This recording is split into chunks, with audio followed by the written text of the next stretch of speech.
नमस्कार, मैं हूं श्वेता झा और आप देख रहे हैं आज तक।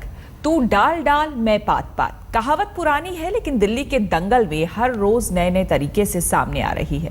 सीएम केजरीवाल और एलजी नजीब जंग के बीच अब जंग का नया हथियार बन गया है महिला आयोग।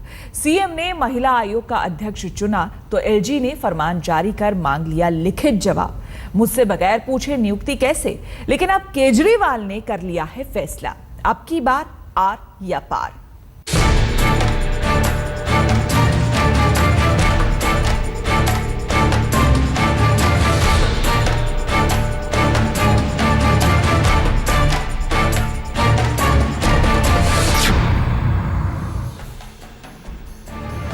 दिल्ली सरकार का एक नोटिफिकेशन है जो बहुत क्लियरली कहता है कि I have been appointed on this post.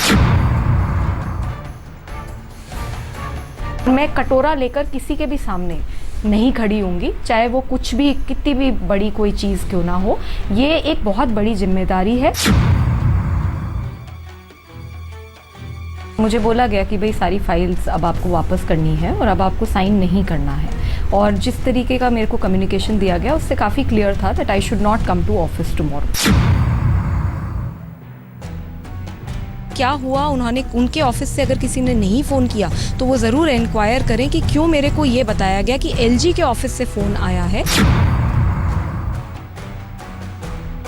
LG से मैं कभी नहीं मिली, बिल्कुल सही वो कह रहे हैं। ना तो मैं उनसे आज तक कभी मिली हूँ, ना ही मैंने उनसे कभी फ़ोन पे बात करी।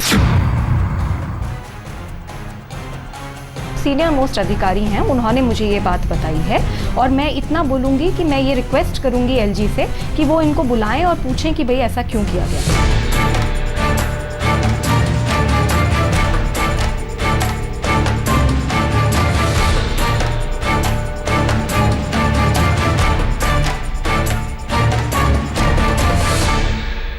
फिर भिड़े दिल्ली के लोकतांत्रिक मुखिया और दिल्ली के संवैधानिक मुखिया। मोहरा बना दिल्ली महिला आयोग। सीएम और एलजी दोनों ही खेमों ने अब छेड़ दी है आर पार की जंग। सीएम अरविंद केजरीवाल ने पार्टी कार्यकर्ता स्वाति मालीवाल को दिल्ली महिला आयोग का अध्यक्ष बनाया। खास बात यह है कि मालीवाल और दूसरी सदस्यों की नियुक्ति के नोटिफिकेशन को एलजी की ओर से जारी बताया गया। 4 दिन पहले मालीवाल ने पूरे तामझाम के साथ कुर्सी भी संभाल ली, लेकिन एलजी साहब को जैसे ही पूरा मामला पता चला, उन्होंने कड़क फरमान जारी कर दिया। ये नियुक्तियां कानूनन गलत हैं, मामला फौरन मेरे सामने लाया जाए। एलजी ऑफिस से जंग की ये चिट्ठी सीएम केजरीवाल के प्रधान सचिव को भेज दी गई, जिसमें लिखा है कि दिल्ली महिला आयोग के पुनर्गठन से संबंधित सरकार का नोटिफिकेशन सचिवालय को मिला है। महिला आयोग के नए अध्यक्ष और सदस्यों से जुड़े इस नोटिफिकेशन पर उपराज्यपाल से मंजूरी नहीं ली गई है। ये नियम कायदों का उल्लंघन है। इस नोटिफिकेशन का कोई कानूनी वजूद नहीं है। महिला आयोग के अध्यक्ष और सदस्यों द्वारा लिए गए फैसले भी कानूनन गलत होंगे। आपको सूचित किया जाता है कि फौरन इस नोटिफिकेशन से जुड़ा मामला उपराज्यपाल के सामने पेश किया जाए। एलजी की इस कड़कड़ाती चिट्ठी का जवाब केजरीवाल को 28 जुलाई तक देना है। एलजी कड़क हुए तो केजरीवाल कहां पीछे रहने वाले थे। हालांकि खुद कुछ नहीं बोले, लेकिन उनकी तैनात की गई महिला आयोग की अध्यक्ष ने दो टूक कहा। अगर दिल्ली सरकार ये निर्णय लेती है कि मैं इसके लायक हूँ और मुझे एक मौका दिया जाएगा दिल्ली की महिलाओं के लिए काम करने का इस पोस्ट पर रहकर, तो मैं बहुत बखूबी अपनी पूरी शिद्दत के साथ 24 घंटे 7 दिन लग के काम करूंगी। जाहिर है मसला यहाँ काम करना नहीं, काम किसके इशारे पर हो रहा है, ये मुद्दा बन गया है। इसलिए इधर एलजी साहब ने कड़क फरमान दिया, उधर महिला आयोग के दफ्तर से एक सीनियर अफसर ने मालीवाल को फोन खड़का दिया। अब दफ्तर आने की जरूरत नहीं, जो फाइलें ली हैं उन्हें भी लौटा दें। कि मेरे ऑफिस से मुझे ये कम्युनिकेशन है कि उनको एलजी साहब से कम्युनिकेशन है कि ये चीजें होनी है। हालांकि कुछ घंटे बाद ही एलजी ऑफिस से खंडन आया कि मालीवाल को काम करने से नहीं रोका गया है, ना ही किसी अफसर को ऐसा बोलने के लिए कहा गया है। ये सुनकर केजरीवाल कैंप ने राहत की सांस ली। डीसीडब्ल्यू में या कहीं बाहर कुछ शरारती एलिमेंट हैं जो शायद अब डीसीडब्ल्यू को ठीक से फंक्शन नहीं करना देना चाह रहे हैं। क्यों ये मिसकम्युनिकेशन क्रिएट किया गया मुझे नहीं पता। लेकिन बात यहाँ खत्म नहीं होती, ये आर पार की जंग है। ऐसे में मातहत अफसर अगर विरोधी खेमे के होंगे तो कैसे चलेगा। लिहाजा स्वाति मालीवाल ने साफ कर दिया कि आज वो एलजी से मिलकर इस हरकत की पूरी जांच करवाएंगी। सीनियर मोस्ट अधिकारी हैं, उन्होंने मुझे ये बात बताई है और मैं इतना बोलूँगी कि मैं ये रिक्वेस्ट करूँगी एलजी से कि वो इनको बुलाएं और पूछें कि भाई ऐसा क्यों किया गया।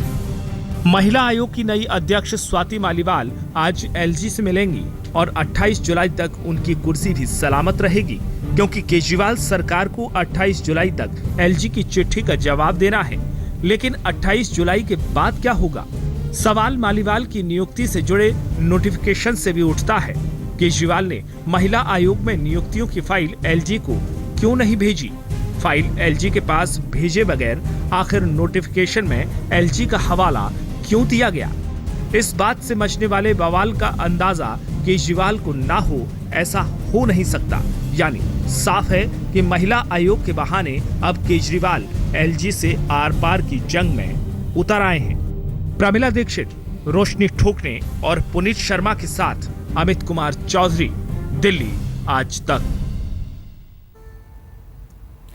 केजरीवाल तो आर पार के लिए कमर कस चुके हैं, लेकिन दिल्ली का असली मुखिया कौन? नियुक्ति का हक किसके पास? इन सवालों का जवाब संवैधानिक मामलों के जानकारों के मुताबिक केजरीवाल के हक में नहीं जाता है। वैसे ये बात तो केजरीवाल भी समझते हैं, फिर भी जंग है आर पार की, क्योंकि असल निशाना एलजी पर नहीं कहीं और है।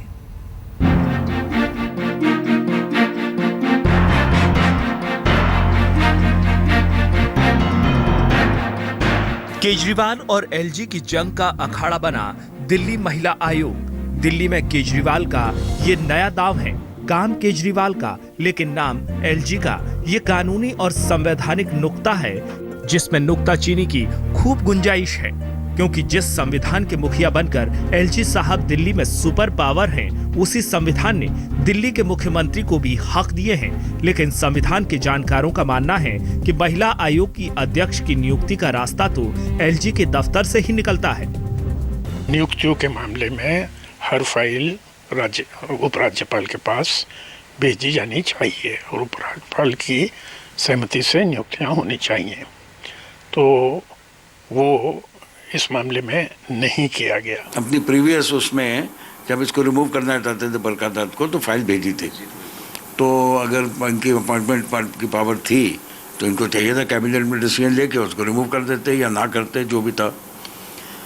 तो मुझे तो ये बहुत गलत लगता है और ये अच्छा प्रेसिडेंट भी नहीं है। दिल्ली महिला आयोग से संबंधित फैसला लेने में नाम तो उपराज्यपाल का इस्तेमाल किया गया, लेकिन कभी भी उनकी अनुमति लेने की जरूरत नहीं समझी गई। दिल्ली के एलजी और सीएम के बीच अपने अपने फरमानों को लेकर ये कोई पहली जंग नहीं। एसीबी चीफ की नियुक्ति को लेकर जंग जारी है, जबकि उससे पहले सचिवों की नियुक्ति को लेकर महीने भर तक तकरार चलने के बाद मामला अदालत भी पहुंचा था। अदालत ने दोनों के अधिकार क्षेत्र बता दिए, मगर तकरार फिर भी क्यों नहीं रुक रही।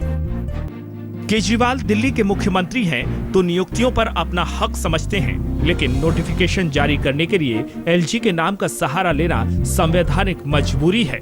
सवाल है कि अगर नाम लेना मजबूरी है तो नियुक्ति की फाइल एलजी के पास भेजना जरूरी क्यों नहीं? क्या इसलिए कि केजरीवाल को अंदेशा था कि एलजी अड़ंगा डालेंगे, या इसलिए कि वो जानबूझकर एलजी से सीधे भिड़ना चाहते हैं? महिला आयोग के बहाने केजरीवाल ने एलजी के अधिकारों को सीधी चुनौती जानबूझकर दी है, ताकि इस मुद्दे पर तब तक जंग हो जब तक कि उसका फैसला केजरीवाल के हक में ना आ जाए। क्योंकि दिल्ली के संदर्भ में नियम कानूनों की व्याख्या करते हुए केंद्र ने जो नोटिफिकेशन 2 महीने पहले जारी किया था, वो केजरीवाल को मंजूर नहीं।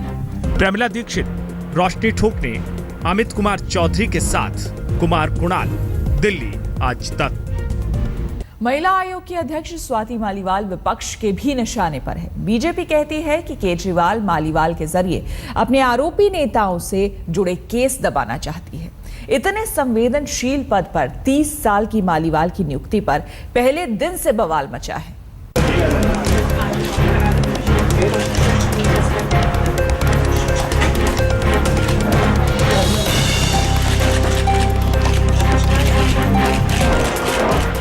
दिल्ली महिला आयोग की नई अध्यक्ष या कहें कि केजरीवाल और एलजी के बीच घमासान में आर पार की जंग का नया मोहरा स्वाति मालीवाल बन गई हैं। स्वाति को लेकर विवाद सिर्फ उनकी नियुक्ति में एलजी की मंजूरी न लेना ही नहीं है।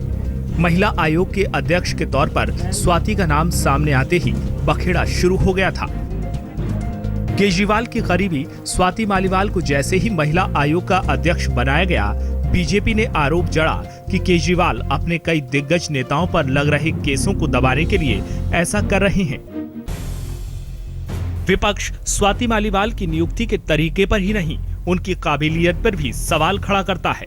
विपक्ष का आरोप है कि सिर्फ केजरीवाल की करीबी होने के नाते ही उन्हें इतने अहम पद पर बिठा दिया गया। 30 साल की स्वाति मालीवाल मुख्यमंत्री अरविंद केजरीवाल की सलाहकार थीं। केजरीवाल की संस्था इंडिया अगेंस्ट करप्शन में भी रह चुकी हैं। स्वाति हरियाणा से आप नेता नवीन जयहिंद की पत्नी हैं। स्वाति पर एक आरोप ये भी है कि वो दिल्ली की है ही नहीं, हरियाणा की निवासी हैं। हालांकि स्वाति इन आरोपों को सिरे से नकारती हैं। उनका कहना है कि महिलाओं के लिए वो सड़क पर पिछले 10 साल से लड़ाई लड़ रही हैं। देखिए 10 साल तक हमने बाहर रहकर काम करा है, बहुत काम करा है, चाहे वो पुलिस के साथ हो, चाहे वो राशन की लड़ाई हो, चाहे वो सूचना के अधिकार की लड़ाई हो। ज़मीन पे मैंने रहकर काफ़ी लड़ाइयाँ लड़ी हैं। बस ये फ़र्क है कि कुछ लोग थोड़ा सा काम करते हैं और बहुत ढिंडोरा पीटते हैं। हमने बहुत ज़्यादा काम करा और कभी हमें ज़रूरत ही महसूस नहीं हुई कि हम सामने आकर अपना काम दिखाएं। स्वाति मालीवाल को महिला आयोग का अध्यक्ष बनाकर केजरीवाल ने पार्टी विधायकों और नेताओं को बचाने की चाल चली हो या नहीं, लेकिन एलजी से जंग में आर पार का दांव जरूर चल दिया है। पुनीत शर्मा, दिल्ली आज तक। मालीवाल तो केजरीवाल का एक हथियार है। केजरीवाल खेमे ने 2 और मजबूत दांव भी चले हैं। एलजी के साथ ही केजरीवाल के निशाने पर दिल्ली पुलिस भी है, इसलिए एक साथ चौतरफा हमला कर केजरीवाल ने आर पार की जंग का बिगुल फूंक दिया है। एलजी और पुलिस के बहाने केजरीवाल का ट्रिपल अटैक। लंबे समय से चल रही जंग को महज 24 घंटे के भीतर केजरीवाल ने आर पार की जंग में बदल दिया। और ये हैं केजरीवाल के 3 तिलंगे। दिल्ली महिला आयोग की अध्यक्ष स्वाति मालीवाल की बिसात पर केजरीवाल ने एलजी से सीधी टक्कर ली है, तो दिलीप पांडे और मनीष सिसोदिया की बिसात पर पुलिस कमिश्नर से। आप नेताओं और पुलिस के बीच की ये झड़प परसों रात राजेंद्र नगर इलाके में हुई। आप प्रवक्ता दिलीप पांडे ने पुलिस पर लगाया सनसनीखेज आरोप। इस मामले में कल प्रेस कॉन्फ्रेंस कर बाकायदा घटना की वीडियो रिकॉर्डिंग दिखाई गई और दिल्ली पुलिस पर बदले की भावना से काम करने का आरोप लगाया गया। दिलीप पांडे के बाद आर पार की जंग में कूदे केजरीवाल के सबसे खासम खास डिप्टी सीएम मनीष सिसोदिया। दिल्ली के एक शख्स ने ये वीडियो बनाकर दावा किया कि डीडीए कर्मचारियों ने मकान का पोजीशन देने के बदले उससे घूस मांगी। इस दौरान खुद डिफेंस कॉलोनी के एसडीएम भी मौजूद थे, लेकिन पुलिस एफआईआर दर्ज नहीं कर रही। आम आदमी पार्टी के कार्यकर्ता एंटी करप्शन ब्यूरो दफ्तर पहुंचे, लेकिन यहाँ भी कुछ नहीं हुआ। इसके बाद कमान संभाली दिल्ली के डिप्टी सीएम मनीष सिसोदिया ने ये वीडियो ट्विटर पर डालते हुए लिखा, 2 भ्रष्ट कर्मचारियों को रंगे हाथों पकड़ने के बाद दिल्ली सरकार के एक एसडीएम एफआईआर लिखवाने के लिए दर-दर भटक रहे हैं। दिल्ली पुलिस ने एफआईआर लिखने से मना कर दिया है। अब एसीबी आनाकानी कर रही है। एलजी की ओर से तैनात एसीबी चीफ मुकेश मीणा की दलील है कि ये उनके अधिकार क्षेत्र का मामला नहीं है। रोशनी ठोकरे, अंकित यादव और हिमांशु मिश्रा के साथ अमित कुमार चौधरी, दिल्ली आज तक। हम रुकेंगे एक और छोटे से ब्रेक के लिए। देश और दुनिया की बाकी खबरों के लिए आप देखते रहिए आज तक।